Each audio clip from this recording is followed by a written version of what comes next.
ಸ್ವಾಗತ ಪಡಿಸ್ತಿದ್ದೀರಿ. ಏನೆಲ್ಲ ಕೆಲಸ ಹಂಚ್ಕೊಂಡು ಬಂದಿದ್ದೀರಿ ಅಂಡ್ ಯಾರು ನಿಮ್ಮನ್ನ ಏನಂತ ಹೇಳಿ ಇನ್ವೈಟ್ ಮಾಡಿದ್ರು ಅದ್ರ ಬಗ್ಗೆ ನನಗೆ ಗೊತ್ತಿಲ್ಲ. ಆದ್ರೆ ಇಷ್ಟೊತ್ತು ನೀವು ಕೇಳ್ತಾ ಕೇಳ್ತಾ ಕೇಳ್ತಾ ಕೇಳ್ತಾ ಕೇಳ್ತಾ ಬಿಗಿನಿಂಗ್ ನಲ್ಲಿ ಒಂದ್ ರೀತಿ ಅನ್ಸಿರುತ್ತೆ, ಆಮೇಲೆ ಇನ್ನೊಂದ್ ರೀತಿ ಅರ್ಥ ಆಗ್ಲಿಕ್ಕೆ ಶುರುವಾಗಿರುತ್ತೆ. ನೀವು ಕೇಳಿದ್ದು ನಿಜ, ಈಗ ನೋಡಿದ್ದು ಕೂಡ ನಿಜವಾಗಿದೆ.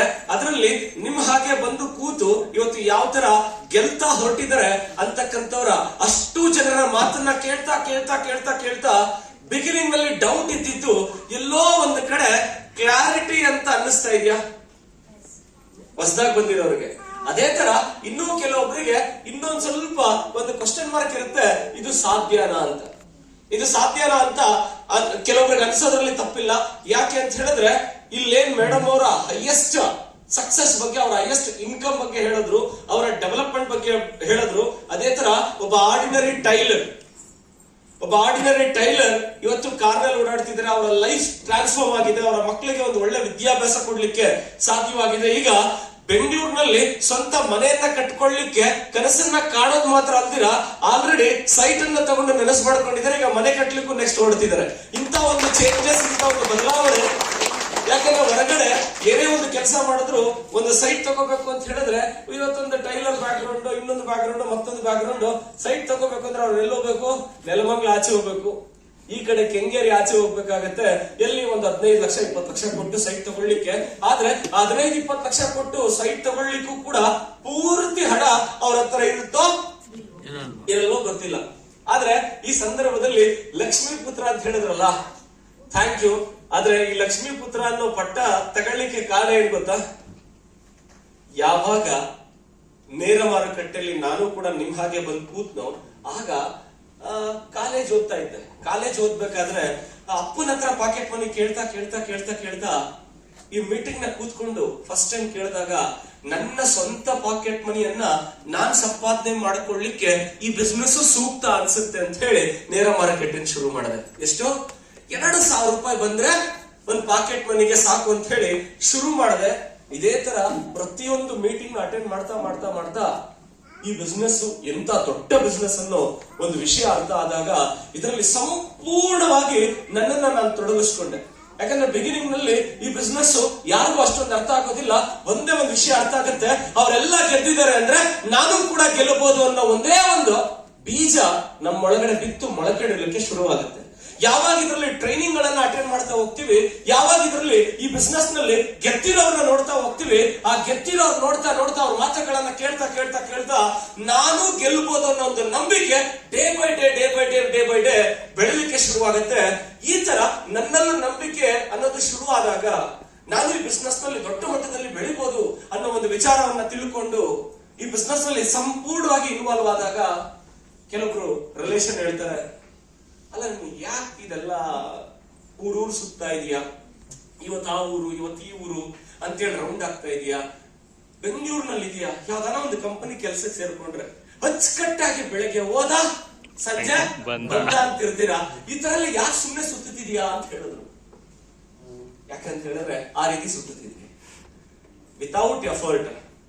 ರೂಟ್ ಎಷ್ಟು ಹಾರ್ಡ್ ವರ್ಕ್ ಇರುತ್ತೋ ಫ್ರೂಟ್ ಅಷ್ಟು ಟೇಸ್ಟಿ ಆಗಿರುತ್ತೆ ಅಂತ ಹೇಳ್ತಾರೆ. ಹಾಗೆ ನಾವ್ ಅಷ್ಟು ಎಫರ್ಟ್ ಆಗ್ತಾ ಇದ್ರೆ ನಮಗೆ ಯಾವುದೇ ಎಕ್ಸ್ಪೆಕ್ಟೇಷನ್ ಕೂಡ ನಾವ್ ಇಟ್ಕೊಳ್ಳಿಕ್ಕೆ ಸಾಧ್ಯ ಇಲ್ಲ. ಆ ಮಾತುಗಳನ್ನ ಕೇಳಿದಾಗ ಒಂದ್ ಕಡೆ ಇರ್ಲಿ, ಅವ್ರಿಗೆ ಅರ್ಥ ಮಾಡಿಸೋದು ಬೇಡ. ಯಾಕಂದ್ರೆ ದೊಡ್ಡವರು ಹಿರಿಯರು ಹೇಳಿದಾಗ ಕೇಳಿಸ್ಕೊಳ್ಬೇಕು. ಎಸ್ ಆರ್ನು ರಿಲೇಷನ್ ಅಲ್ಲಿ ಕೆಲವರು ಹಿರಿಯರು ಹೇಳಿದಾಗ ಕೇಳಿಸ್ಕೋಬೇಕು. ಆದ್ರೆ ಈ ಬಿಸ್ನೆಸ್ ಏನು ಅಂತ ನಮಗ್ ಗೊತ್ತಿದೆ, ಈ ಬಿಸ್ನೆಸ್ ಏನು ಅಂತ ಗೊತ್ತಿದೆ. ಈ ಬಿಸ್ನೆಸ್ ನಲ್ಲಿ ಮುಂದೊಂದ್ ದಿನ ಯಾವ ರೀತಿ ಆಗುತ್ತೆ ಅನ್ನೋ ವಿಷಯ ನಮಗ್ ಗೊತ್ತಿದೆ. ಆದ್ರೆ ಬಹುಶಃ ಈಗ ಅವ್ರಿಗೆ ನಾವು ಹೇಳಿದ್ರೆ ಅರ್ಥ ಮಾಡಿಸ್ಲಿಕ್ಕೆ ಆಗದೆ ಇರುವಂತ ಪರಿಸ್ಥಿತಿ. ನೋ ಪ್ರಾಬ್ಲಮ್, ನಾವು ಗೆದ್ದು ತೋರಿಸಿದ್ರೆ ಆಮೇಲೆ ಅರ್ಥ ಆಗುತ್ತೆ ಅಂತ ಹೇಳಿ ನಾವು ಗೆಲ್ಲೋದ್ರ ಕಡೆಗೆ ಹೊರಟ್ವಿ. ಸ್ನೇಹಿತರೆ, ಅಫ್ಕೋರ್ಸ್ ಈ ಬಿಸ್ನೆಸ್ ಅನ್ನ ನಾನ್ ಗೆಲ್ಲಿಕ್ಕೆ ಅಂತ ಶುರು ಮಾಡಿದೆ. ಆದ್ರೆ ಹೋಗ್ತಾ ಹೋಗ್ತಾ ಹೋಗ್ತಾ ಹೋಗ್ತಾ ಹೋಗ್ತಾ ನಮಗ ಅರ್ಥ ಆಯ್ತು, ಈ ಬಿಸ್ನೆಸ್ ನಲ್ಲಿ ನಮ್ ಜೊತೆಗಾರ ಯಾರಿದ್ದಾರೋ ಅವರನ್ನ ಗೆಲ್ಲಿಸ್ತಾ ಹೋದ್ರೆ ನಾವು ಗೆಲ್ತೀವಿ ಅನ್ನೋ ಸೀಕ್ರೆಟ್ ಗೊತ್ತಾಯ್ತು. ನಮ್ ಜೊತೆಗಾರನ್ನ ಗೆಲ್ಲಿಸ್ತಾ ಹೊರಟ್ವಿ. ಯಾವಾಗ ಒಬ್ಬ ನಾಯಕ ನಮ್ ಜೊತೆಲಿರೋರನ್ನು ಗೆಲ್ಲಿಸ್ತಾ ತಾನು ಗೆಲ್ಲಬೇಕು ಅಂತ ಅನ್ಕೊಳ್ತಾನೋ ಅವನು ಈ ಬಿಸ್ನೆಸ್ ನಲ್ಲಿ ಸೂಪರ್ ಆಗಿ ಗೆಲ್ತಾರೆ. ಆಗ ಒಂದು ಟೈಟಲ್ ಅಫ್ಕೋರ್ಸ್ ಈ ವೆಸ್ಟೀಜ್ ಅನ್ನೋ ಒಂದು ಸಿಸ್ಟಮ್ ನಾವು ಆಯ್ಕೆ ಮಾಡ್ಕೊಳ್ಬೇಕಾದ್ರೆ ನಮ್ಮ ಕಟ್ಟುನಿಟ್ಟಿನ ನಿರ್ಧಾರ ಇತ್ತು. ನಾವು ಗೆಲ್ಬಹುದು, ನಮ್ಮವರನ್ನು ಗೆಲ್ಲಿಸಬಹುದು.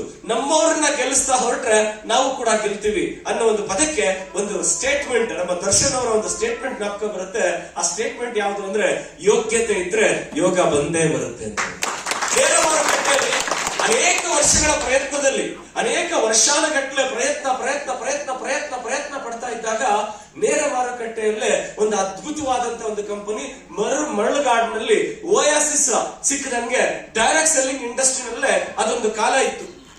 ಪ್ರಾಡಕ್ಟ್ ಬೇಸ್ ಕಂಪನಿಗಳಲ್ಲಿ ಸಕ್ಸಸ್ ಬಹಳ ದೂರದ ಮಾತು. ಪ್ರಾಡಕ್ಟ್ ಬೇಸ್ ಕಂಪನಿಗಳಲ್ಲಿ ಸಕ್ಸಸ್ ಬಹಳ ದೂರದ ಮಾತು. ಪ್ರಾಡಕ್ಟ್ ಬೇಸ್ ಕಂಪನಿಯಲ್ಲಿ ಸಕ್ಸಸ್ ತುಂಬಾ ಸ್ಲೋ ಅಂತಕ್ಕಂತ ಒಂದು ವಿಷಯ ಪ್ರಪಂಚದಾದ್ಯಂತ ಅಲ್ಲ, ಎಸ್ಪೆಷಲಿ ಭಾರತದಾದ್ಯಂತ ಆ ಒಂದು ವಿಷಯ, ಅದರಲ್ಲಿ ಎಸ್ಪೆಷಲಿ ಕರ್ನಾಟಕದಲ್ಲಿ ಈ ಮಾತು ತುಂಬಾನೇ ಪ್ರಚಲಿತವಾಗಿತ್ತು. ಅಂತ ಸಂದರ್ಭದಲ್ಲಿ ಪ್ರಾಡಕ್ಟ್ ಬೇಸ್ಡ್ ಬಿಸ್ನೆಸ್ ನಲ್ಲೂ ಕೂಡ ಲಕ್ಷ ಸಂಪಾದನೆ ಮಾಡುವಂತದ್ದು ಚಿಕ್ಕ ಮಕ್ಕಳು ಗೋಲಿ ಆಡಷ್ಟು ಈಸಿ ಅನ್ನೋ ಒಂದು ಮಾತನ್ನ ನಾವು ವೆಸ್ಟೀಜ್ ಮುಖಾಂತರ ಪ್ರೂವ್ ಮಾಡಿದ್ವಿ ಅಂತ ತಿಳ್ಕೊಳ್ಳಿಕ್ಕೆ ಹೆಮ್ಮೆ ಅನಿಸುತ್ತೆ. ಎಷ್ಟು ಸಂಪಾದನೆ ಮಾಡ್ಲಿಕ್ಕೆ ಬಿಸ್ನೆಸ್ ಬಂದೆ ಅಂದೆ? 2,000. ಎಷ್ಟು? 2,000 ಬಂದ್ರೆ ಸಾಕು ಅನ್ಕೊಂಡು ಈ ಬಿಸ್ನೆಸ್ ಅನ್ನ ಶುರು ಮಾಡಿದೆ. ಆಗ ಈ ಪ್ರಾಡಕ್ಟ್ ಗಳ ಮಹಿಮೆಯನ್ನ ತಿಳ್ಕೊಂಡಾಗ, ಸ್ವಂತ ಅನುಭವದಿಂದ ಹೇಳ್ತಾ ಇದ್ದೀನಿ, ಯಾಕೆ ಅಂತ ಹೇಳಿದ್ರೆ ನನ್ನಷ್ಟು ಎಕ್ಸ್ಪೀರಿಯನ್ಸ್ ನೆಟ್ವರ್ಕ್ ಮಾರ್ಕೆಟಿಂಗ್ ನಲ್ಲಿ ಬೇರೆ ಯಾರಿಗೂ ಆಗ್ಲಿಕ್ಕೆ ಸಾಧ್ಯ ಇಲ್ಲ. ಅಂತ ಅತಿ ದೊಡ್ಡ ಎಕ್ಸ್ಪೀರಿಯನ್ಸ್, 20 ವರ್ಷದ ಎಕ್ಸ್ಪೀರಿಯನ್ಸ್, ಸ್ವಂತದ್ದು ಅನುಭವ ಇದೆ ಅಂತ ಹೇಳಿದ್ರೆ ತಪ್ಪಾಗ್ಲಾರ್ದ. ಅದನ್ನೆಲ್ಲ ಎಕ್ಸ್ಪ್ಲೈನ್ ಮಾಡಕ್ಕೆ ಸಮಯ ಇಲ್ಲ. ಅರ್ಥವಾಯ್ತಾ? ಆಗ ಎಲ್ಲಾ ರೀತಿಯ ಅನುಭವ ಆದಾಗ ವೆಸ್ಟೀಜ್ ನ ಮ್ಯಾನುಫ್ಯಾಕ್ಚರ್ ಯೂನಿಟ್ ಇಂದ ಹಿಡಿದು, ವೆಸ್ಟೀಜ್ ನ ಪ್ರಾಡಕ್ಟ್ಸ್ ನ ರಾ ಮೆಟೀರಿಯಲ್ ಇಂದ ಹಿಡಿದು, ಇಂಡಿಯನ್ ಡೈರೆಕ್ಟ್ ಸೆಲ್ಲಿಂಗ್ ಇಂಡಸ್ಟ್ರಿನಲ್ಲಿ ಒಂದು ಅಮೆರಿಕನ್ ಕಂಪನಿಯನ್ನ ಕಾಂಪೀಟ್ ಮಾಡ್ತಕ್ಕಂತ ಒಂದು ಇಂಡಿಯನ್ ಕಂಪನಿ ಇದೆ ಅಂತ ಹೇಳಿದ್ರೆ ಅದು ವೆಸ್ಟೀಜ್ ಮಾರ್ಕೆಟಿಂಗ್ ಪ್ರೈವೇಟ್ ಲಿಮಿಟೆಡ್ ಅಂತ ಹೇಳಿದ್ರೆ ಹೆಮ್ಮೆ ಅನಿಸುತ್ತೆ. ಇಂಡಿಯನ್ ಡೈರೆಕ್ಟ್ ಸೆಲ್ಲಿಂಗ್ ಇಂಡಸ್ಟ್ರಿನಲ್ಲಿ ಒಂದು ಬೆಂಚ್ ಮಾರ್ಕ್ ನ ಕ್ರಿಯೇಟ್ ಮಾಡೋದ್ರ ಮುಖಾಂತರ ಇವತ್ತು ವೆಸ್ಟೀಜ್ ಯಾವ ಮಟ್ಟದ ಹೈಟ್ ಅನ್ನ ತಲುಪಿದೆ ಅಂತ ಹೇಳಿದ್ರೆ, ಒಂದು ಪಾನ್ ಬಿಡಾ ಶಾಪ್ ಅಲ್ಲಿ ಪಾನ್ ಸೇಲ್ ಮಾಡ್ತಾ ಇದ್ದಂತ ಒಬ್ಬ ವ್ಯಕ್ತಿ ನಿಮ್ ತರನೇ ಬಂದು ಕೂತು ಈ ಬಿಸ್ನೆಸ್ ನಲ್ಲಿ ನಾನು ಗೆಲ್ಬಹುದು ಅಂತ ಡಿಸೈಡ್ ಮಾಡ್ತಾನೆ. ಮುಂದೊಂದ್ ದಿನ ಅದೇ ವ್ಯಕ್ತಿ ಎಂತ ಕಾರಲ್ಲಿ ಓಡಾಡಕ್ ಶುರು ಮಾಡ್ತಾನೆ ಅಂದ್ರೆ, ಯೋಚನೆನೂ ಮಾಡ್ಲಿಕ್ಕೆ ಸಾಧ್ಯ ಇಲ್ಲ, ಊಹಿಸ್ಲಿಕ್ಕೂ ಸಾಧ್ಯ ಇಲ್ಲ. ಮರ್ಸಿಡೀಸ್ ಬೆನ್ಸ್ ಅನ್ನೋ ಕಾರ್ ನಲ್ಲಿ ಓಡಾಡೋ ತಾಕತ್ ಆ ಪಾನ್ ಬಿಡಾ ಸೇಲ್ ಮಾಡೋರಿಗೆ ಈ ಬಿಸ್ನೆಸ್ ಕೊಟ್ಟಿದೆ ಅಂತ ಹೇಳಿದ್ರೆ ನಮ್ಗೆ ಸ್ವಲ್ಪ ಕಷ್ಟ ಆಗುತ್ತೆ. ಎಸ್ಆರ್ನೋ 100% ನಂಬ್ಲಿಕ್ಕೆ ಇದು ಕಷ್ಟ ಅನ್ಸುತ್ತೆ. ಅದೇ ತರ ಒಂದು ಬಾರ್ಬರ್ ಶಾಪ್ ನಲ್ಲಿ ಕೆಲಸ ಮಾಡ್ತಿದ್ದಂತ ವ್ಯಕ್ತಿಯು ಕೂಡ ಹೇಗೋ ಇದೇ ತರ ಅವನಿಗೆ, ಆ ವ್ಯಕ್ತಿಗೆ ವೆಸ್ಟೀಜ್ ಅನ್ನೋ ಒಂದು ಸಂಸ್ಥೆ ಸಿಗುತ್ತೆ. ಸಿಕ್ಕಿದಾಗ ಈ ಬಿಸ್ನೆಸ್ ಬಗ್ಗೆ ತಿಳ್ಕೊಂಡು ಸ್ಲೋ ಆಗಿ ತನ್ನ ಬಾರ್ಬರ್ ಶಾಪ್ ನಲ್ಲಿ ಕೆಲಸ ಮಾಡಿಕೊಂಡು ಈ ಬಿಸ್ನೆಸ್ ಅನ್ನ ಶುರು ಮಾಡ್ತಾರೆ. ಶುರು ಮಾಡಿದ ಮೇಲೆ ಈ ಬಿಸ್ನೆಸ್ ನಲ್ಲಿ ಗ್ರೋತ್ ಕಡೆಗೆ ಗಮನ ಹರಿಸ್ತಾ ಆ ವ್ಯಕ್ತಿ ಕೂಡ ಆ ವ್ಯಕ್ತಿಯ ಶಾಪ್ ಮುಂದೊಂದ್ ದಿನ ಹೋಗ್ತಾನೆ. ಹೋದಾಗ ಆ ವ್ಯಕ್ತಿ ಕೆಲಸ ಮಾಡ್ತಿದ್ದಂತ ಅಂಗಡಿಯನ್ನ ನೆನಪಿಸ್ಕೊಂಡು ಒಂದ್ 5 ನಿಮಿಷ ಶಾಪ್ ನಲ್ಲಿ ಕುತ್ಕೊಳ್ಳೋಣ ಅಂತ ಹೇಳ್ತಾರೆ. ಯಾಕೆ ಹೇಳಿ? ಆ ಬಾರ್ಬರ್ ಶಾಪ್ ಅಲ್ಲಿ ಇದ್ದಂತ ವ್ಯಕ್ತಿಯು ಕೂಡ ಈ ಬಿಸ್ನೆಸ್ ನಲ್ಲಿ one of the top level ನ ರೀಚ್ ಮಾಡಿ BMW car, Mercedes Benz, BMW ಈ ತರ ಒಂದು ಲಕ್ಸುರಿ ಕಾರಿಗೆ ಓನರ್ ಆಗಿ ಆ ಹಳೆಯ ನೆನಪನ್ನ ನೆನಪಿಸ್ಕೊಳ್ಳಿಕ್ಕೆ ಅವ್ರ ಅಂಗಡಿ ಮುಂದೆ ಕಾರ್ ನಿಲ್ಸಿ ಶಾಪಲ್ಲಿ ಒಂದು 5 ನಿಮಿಷ ಕುತ್ಕೊಳ್ತೇನೆ. ಇಲ್ಲಿಂದ ಇಲ್ಲಿವರೆಗೂ ಕರ್ಕೊಂಡ್ ಬಂದಿದ್ದು ನಮ್ಮ ವೆಸ್ಟೀಜ್ ಮಾರ್ಕೆಟಿಂಗ್ ಪ್ರೈವೇಟ್ ಲಿಮಿಟೆಡ್ ಅನ್ನೋ ಒಂದು ಮಾತನ್ನ ಅದೇ ತರ ಇದೇ ಬೆಂಗಳೂರಿನ ಹೊಸ ಗುಡದಳ್ಳಿಯಲ್ಲಿ ಈ ಬಿಸ್ನೆಸ್ ಅನ್ನ ಶುರು ಮಾಡಿದೆ. ಆಗ ಜನಕ್ಕೆ ಒಂದು ಮಾತು ಹೇಳಿದ್ದೆ, ಇಡೀ ನಮ್ಮ ಏರಿಯಾ ತಿರುಗಿ ನೋಡುತ್ತೆ, ಆ ಲೆವೆಲ್ಗೆ ನಾವು ಬೆಳಿತೀವಿ ಅಂತ ಅನ್ಕೊಂಡಾಗ ಯಾರು ನಂಬಿರ್ಲಿಕ್ಕಿಲ್ಲ. ಆದ್ರೆ ಅದೇ ಏರಿಯಾಗೆ ಈ ಜಾಗ್ವಾರ್ ತಗೊಂಡೋಗಿ ನಿಲ್ಲಿಸಿದಾಗ ನಂಬಲಿಕ್ಕೆ ಶುರುವಾಯಿತು. ಇದು ಈ ಬಿಸ್ನೆಸ್ ಶಕ್ತಿ. ಅದೆಷ್ಟೋ ಜನ ನಿಜ ಈ ಬಿಸ್ನೆಸ್ ನಲ್ಲಿ ಇಷ್ಟು ಶಕ್ತಿ ಇದೆಯಾ, ಇಷ್ಟು ದೊಡ್ಡ ಮಟ್ಟದ ಗ್ರೋತ್ ಇದೆಯಾ ಅಂತ ಹೇಳಿದಾಗ ಅದನ್ನ ಅರ್ಥ ಮಾಡ್ಕೊಳ್ಳಿಲ್ಲ. ಆದ್ರೆ ರೀಸೆಂಟ್ಲಿ ಡೈರೆಕ್ಟ್ ಸೆಲ್ಲಿಂಗ್ ಇಂಡಸ್ಟ್ರಿ ನಮ್ಮ ಒಬ್ಬರ ಜೀವನದಲ್ಲಿ ಮಾತ್ರ ಅಲ್ಲ, ನಮ್ಮ ಟೀಮ್ ನ ಲೀಡರ್ಶಿಪ್ ನಲ್ಲಿ ಅನೇಕ ಜನರ ಲೈಫ್ ಅಲ್ಲಿ ಅತಿ ದೊಡ್ಡ ಚೇಂಜಸ್ ಕೊಡ್ತು. ಆ ಚೇಂಜಸ್ ಯಾಕೆ ಕೊಡ್ತು ಅಂತ ಹೇಳಿದ್ರೆ, ಇದೇ ಹಾಲ್ನಲ್ಲಿ 10 ವರ್ಷದ ಹಿಂದೆ, ಎಷ್ಟು ವರ್ಷದಿಂದ 10 ವರ್ಷದಿಂದ ಇದೇ ಹಾಲ್ನಲ್ಲಿ ಕೂತು ಈ ಬಿಸ್ನೆಸ್ ಬಗ್ಗೆ ಮಾತಾಡಿದಾಗ ಅದೆಷ್ಟೋ ಜನ ಬಂದ್ರು, ಅದೆಷ್ಟೋ ಜನ ಕೇಳಿಸ್ಕೊಂಡ್ರು, ಅದೆಷ್ಟೋ ಜನ ಹೊರಟೋದ್ರು. ಆದ್ರೆ ಅದರಲ್ಲಿ ಕೆಲವೊಬ್ರು ದಡ್ರು. ಏನಂದ್ರೆ ಏನಂದ್ರೆ ಕೆಲವೊಬ್ರು ಬುದ್ಧಿವಂತ ದಡ್ರು ಈ ಮಾತನ್ನ ಕೇಳಿಸ್ಕೊಂಡು ನಮ್ ಜೊತೆಗೆ ನಿಂತ್ಕೊಂಡ್ರು. ಅದಕ್ಕೆ ಆ ದಡ್ರು ಏನಾಗವ್ರೆ ಅಂದ್ರೆ ಇಷ್ಟೊತ್ತು ಮಾತಾಡಿದವ್ರು ಅವ್ರೆ.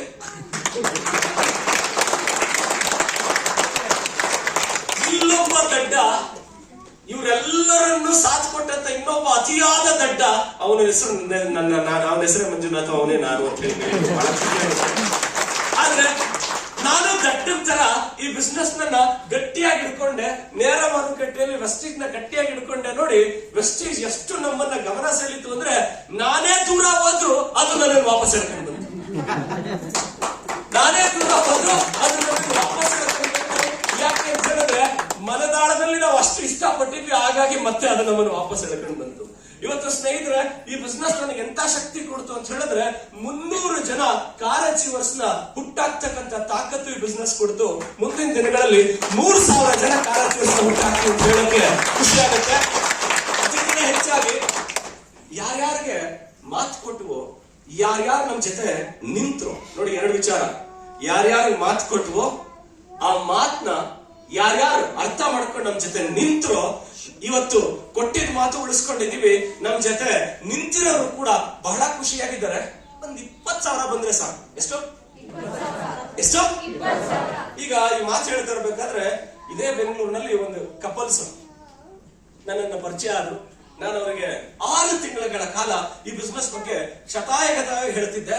ನಾನು ಫೋನ್ ಮಾಡಿದ್ರೆ ಮೀಟ್ ಆಗ್ಬೇಕು ಅಂದ್ರೆ ಇಲ್ಲ ಸರ್ ಇವತ್ತು ಬಿಸಿ ಇದೀವಿ, ಇಲ್ಲ ಸರ್ ಇವತ್ತು ಬಿಸಿ ಇದೀವಿ ಅಂತ ಹೇಳಿ 6 ತಿಂಗಳು ಸತಾಯಿಸಿ 6 ತಿಂಗಳ ನಂತರ ಅವರು ನನ್ನ ಪರಿಚಯ ಆದ್ರು. ಯಾಕಂದ್ರೆ ಅವ್ರಿಗೆ ಒಂದೇ ಒಂದು ಪ್ರಾಬ್ಲಮ್ ಗೊತ್ತಿತ್ತು, ಮಂಜು ಸರ್ ಮುಂದೆ ಕೂತ ಮೇಲೆ ನಾವು ನೋ ಅಂತ ಹೇಳಕ್ ಆಗಲ್ಲ.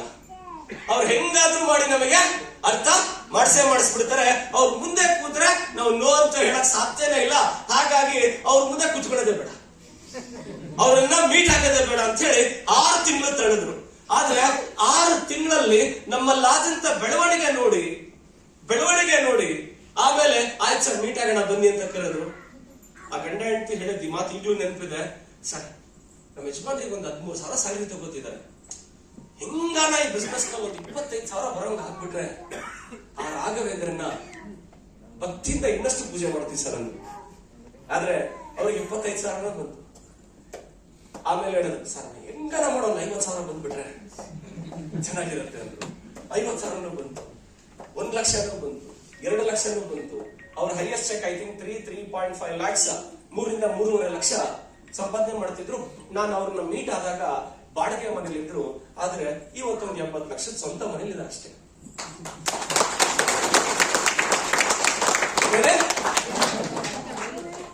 ಕಳೆದ 2012ರಲ್ಲಿ ಬಾಡಿಗೆ ಮನೇಲಿದ್ರು. ಆದ್ರೆ ಏನ್ ಮಾಡೋದು, ಈ ದಡ್ಡನ್ ಫಾಲೋ ಮಾಡಿದ್ದಕ್ಕೆ ಒಂದು ಕಾರ್ ಮನೆ ಮುಂದೆ ನಿಂತಿರುತ್ತೆ. ಅವ್ರ ಮನೆ ಮುಂದೆ ಡಸ್ಟರ್ ಕಾರಲ್ಲಿ, ಇವತ್ತು ಡಸ್ಟರ್ ಕಾರ್ ಇದೆ. ಒಂದು ಸ್ವಂತ 80 ಲಕ್ಷ ರೂಪಾಯಿ ಖರ್ಚು ಮಾಡಿ ಮನೆ ಕಟ್ಕೊಂಡವ್ರು. ಈ ದಡ್ಡನಿಂದ ಹಿಂಗಾಯ್ತು. ಹೇಳ್ರಿ ಈಗ ಇಲ್ಲಿ ಯಾರ್ಯಾರು ದಡ್ಡಿದ್ರಿ? ಬುದ್ಧಿವಂತ ದಡ್ಡರ ಗುಂಪಿದು. ಈ ಗುಂಪು ಏನ್ ಮಾಡುತ್ತೆ ಅಂತ ಹೇಳಿದ್ರೆ, ಈ ಗುಂಪು ನಮ್ ಜೊತೆಗೆ ಬರ್ತಾ ಹೋದ್ರೆ, ಸಿಸ್ಟಮ್ ನ ಫಾಲೋ ಮಾಡ್ತಾ ಹೊರಟ್ರೆ ಇಲ್ಲಿ ನಮ್ಮದೇ ಆದಂತ ದಡ್ಡರ ಗುಂಪನ್ನ ಕ್ರಿಯೇಟ್ ಮಾಡುತ್ತೆ. ನೀವು ದಡ್ಡರು ಅಂದಿದ ತಕ್ಷಣ ಹೆಂಗ್ ಅನ್ಕೋತೀರ ನನಗೆ ಗೊತ್ತಿಲ್ಲ. ಯಾಕೆ ಅಂತ ಹೇಳಿದ್ರೆ 100% ಹೊರಗಡೆಯಿಂದ ಈ ಬಿಸ್ನೆಸ್ ಬಗ್ಗೆ ನೋಡಿದಾಗ ಇದೆಲ್ಲ ಸಾಧ್ಯನ ಅನ್ಸುತ್ತೆ. ಆದ್ರೆ ಯಾವ ರಿಲೇಷನ್, ನಮ್ಮ ಮಾವ ನಮ್ಮ ಅಪ್ಪನ ಹತ್ತಿರದ ಸಂಬಂಧಿ, ನಮ್ಮ ಮಾವ ಹೇಳಿದ್ ಈಗ್ಲೂ ಮಾತು ನೆನಪಿದೆ.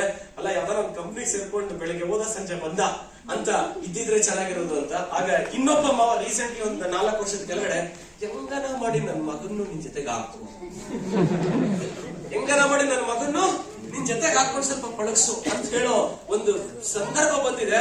ಇಷ್ಟೇ ಸರ್, ಸಕ್ಸಸ್ ಆಗೋ ತನಕ ಜನ ಮಾತಾಡ್ತಾರೆ, ಸಕ್ಸಸ್ ಆದ್ಮೇಲೆ ನಿಮ್ಮನ್ನ ಸಭಾಷ್ ಅಂತಾರೆ. ಒಟ್ಟಿನಲ್ಲಿ ದಡ್ಡನ್ನ ಜನ ಫಾಲೋ ಮಾಡ್ತಾರೆ ಅನ್ನೋದಕ್ಕೆ ಇದು ಮತ್ತೊಂದು ಎಕ್ಸಾಂಪಲ್ ಅಂತ ಹೇಳ್ಕೊಳ್ಳಿಕ್ಕೆ ಬಹಳ ಖುಷಿ ಆಗುತ್ತೆ. ಆದ್ರೆ ಇನ್ನೂ ಈ ಬಿಸ್ನೆಸ್ ನಲ್ಲಿ ನೋಡಿ, ಕಳೆದ 1 ತಿಂಗಳಿಂದ ಮತ್ತೆ ನನಗೇನೋ ಮತ್ತೆ ಒಂದು ಉತ್ಸಾಹ ಜಾಸ್ತಿ ಆಗಿದೆ. ಯಾಕೆ ಅಂತ ಹೇಳಿದ್ರೆ, ಹಳೇ ಫಾರ್ಮಿಗೆ ನಮ್ಮ ಲೀಡರ್ಶಿಪ್ ಬರ್ತಾ ಇದ್ದಾರೆ. ವೆಸ್ಟೀಜ್ ಅನ್ನ ನಾವು ಈ ಜಸ್ಟ್ ಅಗೈನ್ ಡಿಸೆಂಬರ್ ಇಂದ ತುಂಬಾ ಸ್ಪೀಡ್ ಆಗಿ ಬಿಸ್ನೆಸ್ ಅನ್ನ ಮುಂದಕ್ಕೆ ತಗೊಂಡೋಗ್ಲಿಕ್ಕೆ ಶುರು ಮಾಡಿದ್ವಿ. ಹಾಗೆ ನಮ್ಮ ಸ್ನೇಹಿತರಿಗೆ ಹೇಳಿದ್ರೆ, ಏನ್ ಸರ್ ವೆಸ್ಟೀಜಾ ಅಂದ್ರು. ಬೈಕೊಂಡಾದ್ರೂ ಜೊತೆಲಿರಿ, ನಿಮ್ ಕೈಯಲ್ಲಿ ಹೊಗಳಿಸ್ಕೊಳ್ಳೋದು ನನಗೆ ಗೊತ್ತು ಅಂದಿದ್ದೆ. ಅರ್ಥವಾಯ್ತಾ? ಇದನ್ನ ಡೀಟೇಲ್ ಆಗಿ ಹೇಳಕ್ ಆಗಲ್ಲ, ಸಮಯ ಇಲ್ಲ. ಈಗ ಹೇಳುವುದಕ್ಕೂ ಕೇಳುವುದಕ್ಕೂ ಸಮಯವಿಲ್ಲ ಅಂತಲ್ಲ, ಹಂಗೆ ಅದ್ರ ಬಗ್ಗೆ ಡೀಟೇಲ್ ಆಗಿ ಮಾತಾಡಕ್ಕೆ ಈಗ ಸಮಯ ಇಲ್ಲ. ಆದ್ರೆ ಕೆಲವೊಬ್ರಿಗೆ ಹೇಳಿದೆ, ನೀವಿಗೆ ನನ್ ವೆಸ್ಟೀಜ್ ಬಗ್ಗೆ ಯಾಕೆ ಹೇಳ್ತಿದ್ದೀನಿ ಅಂತ ಹೇಳಿದ್ರೆ, ಒಂದು ಇಂಡಿಯನ್ ಕಂಪನಿ ರಾ ಮೆಟೀರಿಯಲ್ ತರ ತನಕನೂ ಕೂಡ ನನಗೆ ಅನುಭವ ಇದೆ.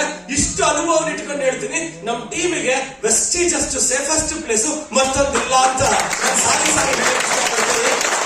ಯಾಕೆ ಅಂತ ಹೇಳಿದ್ರೆ, ಎಂತ ಒಂದು ಹಿಸ್ಟ್ರಿಯನ್ನ ನಾವು ಕ್ರಿಯೇಟ್ ಮಾಡಿದ್ವಿ ಅಂದ್ರೆ, ಒಬ್ಬ ಸ್ಟೂಡೆಂಟ್ ನಮ್ ಜೊತೆ ಜಾಯಿನ್ ಆಗ್ತಾರೆ, ಮದುವೆ ಆಗದೆ ಇರೋದ್ರೊಳಗಾಗಿ ಮನೆ ಕಟ್ಟಿಸ್ಕೊಳ್ತಾರೆ, ಮದುವೆ ಆಗಕ್ಕಿಂತ ಮುಂಚೆ ಕಾರಲ್ಲಿ ಓಡಾಡೋ ಲೆವೆಲ್ಗೆ ಡೆವಲಪ್ ಆಗ್ತಾನೆ, ಮದುವೆ ಆಗಕ್ಕಿಂತ ಮುಂಚೆ 3-4 ಲಕ್ಷ ಸಂಪಾದನೆ ಮಾಡ್ತಾನೆ. ಅಂದ್ರೆ ಇದಲ್ವಾ ವೆಸ್ಟೀಜ್ ಕೊಟ್ಟಂತ ತಾಕತ್ ಅಂತ ಹೇಳ್ಕೊಳ್ಳಿಕ್ಕೆ ಖುಷಿ ಆಗುತ್ತೆ. ಇದೆಲ್ಲ ರಾತ್ರೋರಾತ್ರಿ ಆಗುತ್ತಾ? ರಾತ್ರೋರಾತ್ರಿ ಆಗ್ಲಿಕ್ಕೆ ಸಾಧ್ಯ ಇಲ್ಲ. ಆದ್ರೆ ಪ್ರತಿದಿನ ನಿರಂತರವಾಗಿ ಪ್ರಯತ್ನ ಪಟ್ರೆ ಇದು ಸಾಧ್ಯ ಅಂತ ಹೇಳಲಿಕ್ಕೆ ಇಷ್ಟಪಡ್ತೀನಿ. ಸ್ನೇಹಿತರೆ, ಈ ಬಿಸ್ನೆಸ್, ಈ ಡೈರೆಕ್ಟ್ ಸೆಲ್ಲಿಂಗ್ ಇಂಡಸ್ಟ್ರಿ ಗುಡದಳ್ಳಿಯಲ್ಲಿ ಇದ್ದವನ್ನ ಚಂದ್ರಾಲಯ ಒಟ್ಟಲ್ಲಿ ಒಂದು ಚಿಕ್ಕದಾಗಿ ಮನೆ ಕಟ್ಕೊಳ್ಳೋಷ್ಟು ತಾಕತ್ ಈ ಬಿಸ್ನೆಸ್ ಕೊಡ್ತು. ಆ ಮನೆ ಬಡ್ಜೆಟ್ ಎಷ್ಟಾಗುತ್ತೆ ಅಂದ್ರೆ, ಈಗ ನೀವು ಹೋಗಿ ವಿಚಾರಿಸಿದ್ರೆ ಒಂದು 8 ಕೋಟಿ 9 ಕೋಟಿ ಅಂತ ಹೇಳ್ತಾರೆ. ಇದು ಈ ಇಂಡಸ್ಟ್ರಿ ಕೊಟ್ಟಂತ ಶಕ್ತಿ 100%. ಯಾವ ಒಬ್ಬ ನಾಯಕ ಈ ಬಿಸ್ನೆಸ್ ನಲ್ಲಿ ತನ್ನವರನ್ನು ಬೆಳೆಸ್ತಾ ತಾನು ಬೆಳಿಬೇಕು ಅನ್ನೋ ಯೋಚನೆ ಮಾಡ್ತಾನೋ, ಅವರಿಗೆ ಈ ಬಿಸ್ನೆಸ್ ನಲ್ಲಿ ಎಲ್ಲವೂ ಕೂಡ ಸಿಗುತ್ತೆ. ಹೆಸರು ಸಿಗುತ್ತೆ, ಕಾರ್ ಸಿಗುತ್ತೆ, ಕಾರಲ್ಲ ಕಾರ್ಗಳು ಸಿಗುತ್ತೆ. ಏನ್ ಹೇಳಿ? ಕಾರಲ್ಲ ಕಾರ್ಗಳು ಸಿಗುತ್ತೆ ಅಂತ ಹೇಳ್ಕೊಳ್ಳಿಕ್ಕೆ ಇಷ್ಟಪಡ್ತೀನಿ. ಇದನ್ನ ನಾನು ನಿಮಗೆ ಈ ವಿಷಯ ಹೇಳ್ತಾರೆ, ನಿಮ್ಮನ್ನ ಆಸೆಯನ್ನ ಕ್ರಿಯೇಟ್ ಮಾಡ್ಲಿಕ್ಕೆ ನಾನು ಇಷ್ಟಪಡೋದಿಲ್ಲ. ಆದ್ರೆ ಇದೆಲ್ಲರಿಗೂ ಸಿಗೋದು ಇಲ್ಲ. ಇದೆಲ್ಲರಿಗೂ ಡೈರೆಕ್ಟ್ ಆಗಿ ಹೇಳ್ತಾ ಇದ್ದೀನಿ, ಇದೆಲ್ಲ ಇಲ್ಲ, ಎಲ್ಲರಿಗೂ ಸಿಗೋದಿಲ್ಲ. ಯಾಕೆ ಹೇಳಿ? ಟಿವಿ ಬಾಬಾ ಅಂತ ಕರೀತಾರೆ ನೋಡಿ. 18ನೇ ವರ್ಷಕ್ಕೆ ಈ ಬಿಸ್ನೆಸ್ ನ ಶುರು ಮಾಡಿದ್ರೆ 17 ವರ್ಷ 11 ತಿಂಗಳಿಗೆ, ಎಷ್ಟು ವರ್ಷ? 18 ವರ್ಷ ಇನ್ನೂ ಆಗಿರ್ಲಿಲ್ಲ, 1 ತಿಂಗಳು ಬ್ಯಾಲೆನ್ಸ್ ಇತ್ತು. ನವೆಂಬರ್ 7ಕ್ಕೆ 18 ವರ್ಷ ಕಂಪ್ಲೀಟ್ ಆಗ್ತಿತ್ತು. ಅಕ್ಟೋಬರ್ 7ಕ್ಕೆ ಈ ಬಿಸ್ನೆಸ್ ನ ಸ್ಟಾರ್ಟ್ ಮಾಡಿದೆ, ಡೈರೆಕ್ಟ್ ಸೆಲ್ಲಿಂಗ್ ಬಿಸ್ನೆಸ್ ಅನ್ನ. ಆದ್ರೆ ಆ ಟೈಮ್ ನಲ್ಲಿ ನನ್ನ ಫ್ರೆಂಡ್ಸ್ ಎಲ್ಲ ಭಾನುವಾರ ಆದ್ರೆ ಕ್ರಿಕೆಟ್ ಆಡಕ್ ಹೋಗೋರು, ಮಧ್ಯಾಹ್ನ ಆದ್ರೆ ಫಿಲ್ಮ್ ಹೋಗೋರು, ಹರಟೆ ಹೊಡಿಯಕ್ ಹೋಗೋರು, ಟ್ರಿಪ್ ಹೋಗೋರು. ಅದನ್ನೆಲ್ಲ ಪಕ್ಕಕ್ಕಿಟ್ಟೆ ಏನ್ ಮಾಡೋದು? ದಡ್ಡ ಒಂದ್ ತಲೆಗೆ ಒಂದ್ ವಿಷಯ ಹಾಕೊಂಡ್ರೆ ಅದನ್ನ ಬಿಟ್ಟು ಇನ್ನೇನು ಯೋಚನೆ ಮಾಡಲ್ವಂತೆ. ಯಾವಾಗ ಈ ತರ ಮೀಟಿಂಗ್ ಇತ್ತು, ಆ ತರ ಮೀಟಿಂಗ್ ಬಂದು ಕುತ್ಕೊಳ್ತಾ ಹೊರಟೆ, ಫ್ರೆಂಡ್ಸ್ ಅನ್ನ ಬಿಟ್ಟೆ, ರಿಲೇಷನ್ಸ್ ಕಡೆಗೆ ಹೊರಡೋದನ್ನ, ಫಂಕ್ಷನ್ಸ್ ಹೋಗೋದನ್ನ ಬಿಟ್ಟೆ, ಅಂಡ್ ಪ್ರತಿದಿನ ಟ್ರೈನಿಂಗು, ಈ ಬಿಸ್ನೆಸ್ ಅಲ್ಲಿ ಹೆಂಗ್ ಗೆಲ್ಲಬೇಕು, ನಮ್ ಜೊತೆಲಿ ಇರೋ ಹೆಂಗ್ ಗೆಲ್ಲಿಸಬೇಕು ಅನ್ನೋದ್ರ ಬಗ್ಗೆ ಸಂಪೂರ್ಣವಾಗಿ ಮುಳುಗಿದ್ದಕ್ಕೆ ಇವತ್ತು ಇನ್ಕಮ್ ಟ್ಯಾಕ್ಸ್ ಪೇಯರ್ ಆಗಿ ನಿಮ್ ಮುಂದೆ ನಿಂತ್ಕೊಳ್ಳೋ ತಾಕತ್ತು ಈ ಬಿಸ್ನೆಸ್. ಟ್ಯಾಕ್ಸ್ ಅಂತ ಮಾತಾಡಿದ್ರೆ ಒಂದು ಕಾಲದಲ್ಲಿ ಲಕ್ಷಾಂತರ ರೂಪಾಯಿ ಸಂಪಾದನೆ ಮಾಡೋದೇ ದೊಡ್ಡ ಕನಸಾಗಿತ್ತು. ಆದ್ರೆ ಇವತ್ತು ಕೋಟಿಗಟ್ಟಲೆ ಟ್ಯಾಕ್ಸ್ ಕಟ್ಟಿದ್ದೀನಿ ಅಂತ ಹೇಳ್ಕೊಳ್ಳಿಕ್ಕೆ ತುಂಬಾ ಹೆಮ್ಮೆ ಅನ್ಸುತ್ತೆ. ಅದು ಈ ಬಿಸ್ನೆಸ್ ಕೊಟ್ಟಂತ ಶಕ್ತಿ ಅಂತ ಹೇಳ್ಕೊಳ್ಳಿಕ್ಕೆ ಹೆಮ್ಮೆ ಅನ್ಸುತ್ತೆ. ಸ್ನೇಹಿತರೆ, ಇದು ಈ ಬಿಸ್ನೆಸ್, ಈ direct selling industry world wide ಯಾವ ರೀತಿ ಬೆಳೆದಿದೆ ಅನ್ನೋದ್ರ ಬಗ್ಗೆ ನೀವು ಗಮನ ಹರಿಸಿದ್ರೆ, ನೇರ ಮಾರುಕಟ್ಟೆ ಇವತ್ತು ಯಾವ ರೀತಿ ಒಂದು ವೇದಿಕೆಯನ್ನ ಕಲ್ಪಿಸಿದೆ ಅಂದ್ರೆ, ನಿನ್ನೆ ಹೈದರಾಬಾದ್ ಇಂದ ನಮ್ಮ ಸ್ನೇಹಿತರು ಅವರ ಮಗನ್ನ ಎಜುಕೇಶನ್ಗೋಸ್ಕರ ಮೈಸೂರಿಗೆ ಬಂದಿದ್ರು. ಹಾಗೆ ಮೈಸೂರಿನಲ್ಲಿ ಮೀಟಿಂಗ್ ಇದೆ ಅಂತ ಗೊತ್ತಾಗಿದ ತಕ್ಷಣ ಆ ಮೀಟಿಂಗ್ ಅಟೆಂಡ್ ಮಾಡಿದ್ರು. ಮೀಟಿಂಗ್ ಅಟೆಂಡ್ ಮಾಡಿ ಅವರ ಸಕ್ಸಸ್ ಅನ್ನ ಹೇಳಿಕೊಂಡ್ರು. MBA ಓದಿದ್ರೆ HR ಕೆಲಸ ಮಾಡ್ತಿದ್ದಾರೆ. MBA ಮುಗಿಸಿ ಒಂದು ಕಂಪನಿನಲ್ಲಿ HR ಕೆಲಸ ಮಾಡ್ತಿರುವಂತ ವ್ಯಕ್ತಿ ಈ ಬಿಸ್ನೆಸ್ ಅನ್ನ ಪಾರ್ಟ್ ಟೈಮ್ ಆಗಿ ಮಾಡ್ತಾರೆ. ಪಾರ್ಟ್ ಟೈಮ್ ಆಗಿ ಮಾಡಿಕೊಂಡು ಈ ಬಿಸ್ನೆಸ್ ನಲ್ಲಿ ಕ್ರೌನ್ ಡೈರೆಕ್ಟರ್ ನ ಟೈಟಲ್ ನ ಅಚೀವ್ ಮಾಡಿದ್ದಾರೆ. ಸ್ನೇಹಿತರೆ, ಅವ್ರೇನಾದ್ರೂ ಇವತ್ತು ಬಂದಿದ್ದಿದ್ರೆ ಟೈಲರ್, MBA ಹೋಲ್ಡರ್ ಇಬ್ರು ಒಂದೇ ವೇದಿಕೆಯನ್ನ ಹಂಚ್ಕೊಳ್ಳುವಂತ ಒಂದು ವೇದಿಕೆಯನ್ನ ನೀವು ನೋಡ್ತಿದ್ರಿ. ಅಂದ್ರೆ ಈ ಬಿಸ್ನೆಸ್ ನಲ್ಲಿ ನಿಮಗೆ ಯಾವ ಡಿಗ್ರಿ, ಯಾವ ಬುಗ್ರಿ ಅವಶ್ಯಕತೆ ಇಲ್ಲ. ನೀವು ಗೆಲ್ಲಬೇಕು ಅನ್ನೋ ಮನಸ್ಥಿತಿ ಇದ್ರೆ ಅದೇ ಈ ಬಿಸ್ನೆಸ್ ಗೆ ನಿಮಗೆ ಬೇಕಾಗಿರೋ ಕ್ವಾಲಿಫಿಕೇಶನ್ ಅಂತ ಹೇಳ್ಕೊಳ್ಳಿಕ್ಕೆ ನಾನು ಇಷ್ಟಪಡ್ತೀನಿ. ನೀವು ಎಷ್ಟು ಓದಿದ್ದೀರಾ, ನಿಮಗೆ ಎಷ್ಟು ಬ್ಯಾಕ್ ಗ್ರೌಂಡ್ ಇದೆ, ನಿಮಗೆ ಯಾರಿಗೆ ಏನೆಲ್ಲ ಬ್ಯಾಕ್ ಗ್ರೌಂಡ್ ಇದೆ ಅಂತ ಈ ಬಿಸ್ನೆಸ್ ಕೇಳೋದಿಲ್ಲ. ನೀವು ಈ ಬಿಸ್ನೆಸ್ ನ ಜಾಯಿನ್ ಆದ್ರೆ ಅಷ್ಟು ನೋಡಿ, ದೇವರೇನ್ ಮಾಡ್ತಾರೆ, ಹಿಂಗ್ ಅವಕಾಶ ಕೊಡ್ತಾರೆ. ಪರವಾಗಿಲ್ಲ, ಮಿಸ್ ಆದ್ರೂ ಹೊಡೆದೋಗಲ್ಲ. ಯಾಕಂದ್ರೆ 1.5 ಲಕ್ಷ ಅಲ್ವಾ, ಹಾಗಾಗಿ ಮೀನ್ಸ್ ದೇವ್ರ ಅವಕಾಶ ಕೊಡ್ತಾರೆ. ಕೊಟ್ಟ ಬಳಸ್ಕೊಂಡ್ರೆ ಅಷ್ಟು ಅಂತಾನೆ. ಆದ್ರೆ ಬಳಸ್ಕೊಳ್ಳಿಲ್ಲ ಅಂದ್ರೆ ಮುಂದೆ ಕೂತಾ ಇರ್ತಾನೆ. ಹಾಗೆ ದೇವರು ಡೈರೆಕ್ಟ್ ಆಗಿ ಪ್ರತಿಯೊಬ್ಬರಿಗೂ ಒಂದಲ್ಲ ಒಂದು ರೂಟಲ್ಲಿ ಅವಕಾಶ ಕೊಡ್ತಾರೆ. ಯಾರು ಅವಕಾಶವನ್ನ ಗಟ್ಟಿಯಾಗಿ ಹಿಡ್ಕೊಳ್ತಾರೋ ಅವರನ್ನ ನಮ್ ತರ ಬುದ್ಧಿವಂತ ದಡ್ಡರು ಅಂತ ಕರೀತಾರೆ. ಏನಂತಾರೆ? ಆಮೇಲೆ ಜನ ಈ ತರ ಚಪ್ಪಾಳೆ ಈ ರೀತಿ ರೆಕಗ್ನೈಸ್ ಮಾಡ್ತಾರೆ. ಹಾಗಾಗಿ ಕಳೆದ 2012ರಲ್ಲಿ ನಾವು ವೆಸ್ಟೇಜ್ ಶುರು ಮಾಡಿದಾಗ ಇಡೀ ಡೈರೆಕ್ಟ್ ಸೆಲ್ಲಿಂಗ್ ಇಂಡಸ್ಟ್ರಿ ತಿರುಗಿ ನೋಡೋ ಲೆವೆಲ್ಗೆ ನಾವು ಸಕ್ಸಸ್ ಅನ್ನ ಕ್ರಿಯೇಟ್ ಮಾಡಿದ್ವಿ. ಈಗ ಡಿಸೆಂಬರ್ ಇಂದ ಇನ್ನಷ್ಟು ವೇಗವಾಗಿ ಮುಂದುವರಿಸಲಿಕ್ಕೆ ಶುರು ಮಾಡಿದೀವಿ. ಇಡೀ ಪ್ರಪಂಚನೇ ನಮ್ಮನ್ನ ತಿರುಗಿ ನೋಡ್ಬೇಕು. ಆ ಮಟ್ಟದ ಸಕ್ಸಸ್ ಅನ್ನ ಕ್ರಿಯೇಟ್ ಮಾಡ್ಲಿಕ್ಕೆ ವೆಸ್ಟೇಜ್ ಮುಖಾಂತರ ಮತ್ತೆ ಇನ್ನಷ್ಟು ವೇಗವಾಗಿ ಮುನ್ನಡೆಯಲಿಕ್ಕೆ ಶುರು ಮಾಡಿದೀವಿ. ಯಾರ್ಯಾರು ಕೈ ಜೋಡಿಸ್ತೀವಿ? ಕೈ ಜೋಡಿಸ್ತೀರಾ? Thank you. ಕೇಳಿಸಿ ಸ್ನೇಹಿತರೆ, ಈ ಬಿಸ್ನೆಸ್ ಅನ್ನ 5 ವರ್ಷದ ಪ್ಲಾನಿಂಗ್ ಅಂತ ತಗೊಳ್ಳಿ. ಎಷ್ಟು ವರ್ಷ?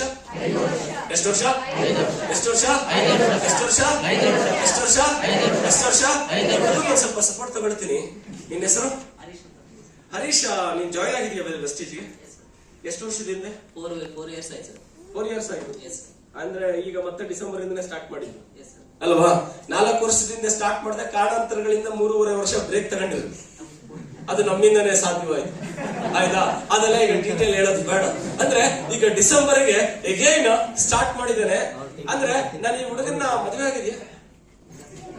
ಯಾಕಂದ್ರೆ ಅದನ್ನ ಕೇಳ್ಬೇಕಲ್ಲ ಡೀಟೇಲ್. ಯಾಕಂದ್ರೆ ಈಗೇನೋ ಹೇಳೋದಿದೆ, ಅದಕ್ಕೋಸ್ಕರ. ಎಷ್ಟು ವರ್ಷ ಹರೀಶ್ಗೆ? 23 ವರ್ಷ. ಇನ್ನು 5 ವರ್ಷ ಆದ್ಮೇಲೆ ಬೇಡ ಅಂದ್ರೆ 28 ಆಗುತ್ತೆ ಹರೀಶ್ಗೆ. ಹೆಸರು ಬೇಡ ಅಂದ್ರೆ 28 ಆಗುತ್ತೆ. ಮದುವೆನೂ ಆಗಿರುತ್ತೆ, ಹೆಂಡತಿ ಬಂದಿರ್ತಾಳೆ, ಮಗನೋ ಬಂದಿರ್ತಾಳೆ. ಹೆಸರು ಆದ್ರೆ ಈ 5 ವರ್ಷದ ಪ್ಲಾನಿಂಗ್ ಹೇಳ್ತೀನಿ. ಅವನ್ ಈ ಬಿಸ್ನೆಸ್ ನಲ್ಲಿ 2 ಗಂಟೆ ಸಮಯ ಕೊಟ್ರು ಅವನಿಗೆ 28 ವರ್ಷ ಆಗತ್ತೆ. ಸಮಯ ಕೊಡ್ಲಿಲ್ಲ ಅಂದ್ರೆ 28 ವರ್ಷ ಆಗತ್ತೆ. ಆದ್ರೆ ಸಮಯ ಕೊಟ್ರೆ ಏನಾಗಿರ್ತಾನೆ ಅಂತ ಹೇಳಿದ್ರೆ ಮಿನಿಮಮ್ ಕ್ರೌನ್ ಅಥವಾ ಯೂನಿವರ್ಸಲ್ ಕ್ರೌನ್ ಅಥವಾ ಡಬಲ್ ಕ್ರೌನ್ ಅಥವಾ ಡಬಲ್ ಯೂನಿವರ್ಸಲ್ ಕ್ರೌನ್. ಅಂದ್ರೆ ಡಬಲ್ ಯೂನಿವರ್ಸಲ್ ಕ್ರೌನ್ ಡೈರೆಕ್ಟರ್ ಹಾಗೆ ಆಗ್ತಾನೆ ಅಂತ ನಾನು ಹೇಳಲ್ಲ. ಆದ್ರೆ ದಾರಿ ತೋರಿಸೋ ಜವಾಬ್ದಾರಿ ಮಾತ್ರ ನಮ್ದು ಅಂತ ಹೇಳ್ತೀನಿ. ಆದ್ರೆ ನಾವು ತೋರಿಸಿದ ದಾರಿನಲ್ಲಿ ಬಂದ್ರೆ ಅಟ್ಲೀಸ್ಟ್ ಯೂನಿವರ್ಸ್ ಜಾಸ್ತಿ ಬೇಡ, ಕಡಿಮೆ ಆಲೋಚನೆ ಮಾಡ್ಬೇಕಾದ್ರೆ ಕಡಿಮೆ ಇರಬೇಕು. ಏನಂತೀರಿ? ಯೋಚನೆ ದೊಡ್ಡದಾಗಿರ್ಬೇಕು, ಲೆಕ್ಕಾಚಾರ ಕಡಿಮೆ ಇರಬೇಕು. ಕಡಿಮೆ ಹಾಕಿ ಜಾಸ್ತಿ ಬರ್ಲಿ. ಆಗ ಇವನು UCD ಅನ್ನೋ ಟೈಟಲ್ ರೀಚ್ ಮಾಡಿದ್ರೆ ಅಟ್ಲೀಸ್ಟ್ 1.5 ಇಂದ 2 ಲಕ್ಷ ಇನ್ಕಮ್. ಎಷ್ಟು? ನಮ್ ಸಿಸ್ಟಮ್ ಪ್ರಕಾರ 2.5 ಇಂದ 3 ಇರುತ್ತೆ.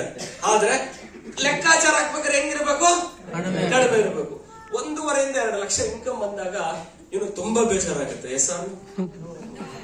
ಬೇಜಾರಾಗತ್ತಾ? ಆದ್ರೆ ಈಗ ನಾನು ಒಂದು ಮಾತು ಹೇಳ್ತೀನಿ. ಈ ಹುಡುಗ 2 ಗಂಟೆ ನಮ್ ಜೊತೆ ಸಾಥ್ ಕೊಡ್ಲಿಲ್ಲ ಅನ್ಕೊಳ್ಳಿ, ಈ ಬಿಸ್ನೆಸ್ ನಲ್ಲಿ ಡೈರೆಕ್ಟ್ಲಿ ಆರ್ ಇಂಡೈರೆಕ್ಟ್ಲಿ ಬಿಸ್ನೆಸ್ ನಲ್ಲಿ ಇನ್ವಾಲ್ವ್ ಆಗ್ಲಿಲ್ಲ ಅಂದ್ರೂ ಈ ಹುಡುಗನಿಗೆ 28 ವರ್ಷ ಆಗೋದಂತೂ ಕಾಯಂ, ಖಚಿತ. ಹೌದಾ? ಆದ್ರೆ ಈ ಇನ್ವಾಲ್ವ್ ಆದ್ರೆ ಹಿಂಗಿರೋ ಚಾನ್ಸಸ್ ಇದೆ. ಇನ್ವಾಲ್ವ್ ಆಗ್ಲಿಲ್ಲ ಅಂದ್ರೆ ಹೆಂಗಿದಾನೋ ಹಂಗೆ ಹೋಗುತ್ತೆ. ಆದ್ರೆ ಪಕ್ಕದಲ್ಲಿ ಒಬ್ರು ಬಂದಿರ್ತಾರೆ, ಈ ಕಡೆ ಒಬ್ರು ಬಂದಿರ್ತಾರೆ. ಅಂದ್ರೆ ಇಬ್ರಿಬ್ರಲ್ಲ, ಆಯ್ತಾ? ಆ ಕಡೆ ಒಬ್ರು, ಈ ಕಡೆ ಲೆಫ್ಟ್ ಅಲ್ಲಿ ಹಿಡ್ಕೊಳಕ್ ಒಬ್ಬ ಮಗನೋ ಮಗಳು ಬಂದಿರ್ತಾರೆ. ಆಗ ಜೀವನ ಹೆಂಗಾಗುತ್ತೆ?